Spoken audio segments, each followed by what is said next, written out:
સુરતથી એક મહત્વના સમાચાર સામે આવી રહ્યા છે, જેમાં સુરતના વેસુમાં દેહ વ્યાપારનો ધંધો ઝડપાયો હતો।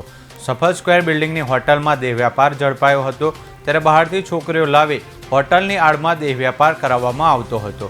બાતમીના આધારે પોલીસે દરોડા પાડતા સ્થળ પરથી 3 લોકોની ધરપકડ કરવામાં આવી છે। સમગ્ર ઘટનામાં પોલીસે ગુનો નોંધી વધુ તપાસ હાથ ધરી છે।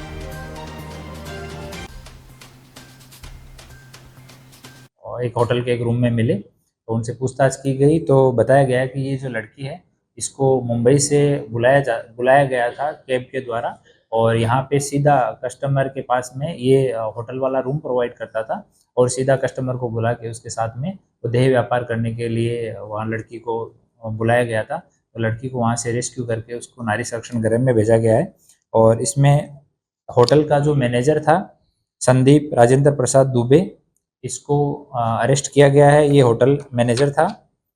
दूसरा निमेश प्राग भाई देवरा, ये वराछा सूरत का रहने वाला है। ये ग्राहक था जो लड़की के साथ में ये पाया गया था, इसको अभी जुडिशियल कस्टडी में है। ये तीसरा आरोपी जो पकड़ा गया है वो योगेंद्र सिंह राधेश्याम सिंह है।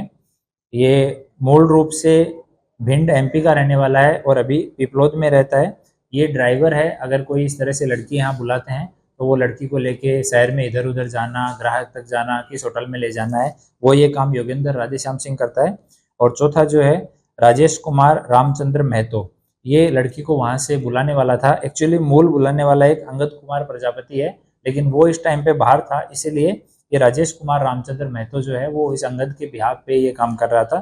तो राजेश कुमार रामचंद्र महतो को अरेस्ट किया गया है। ये दरभंगा बिहार का रहने वाला है। ये भी अभी जुडिशियल कस्टडी में है।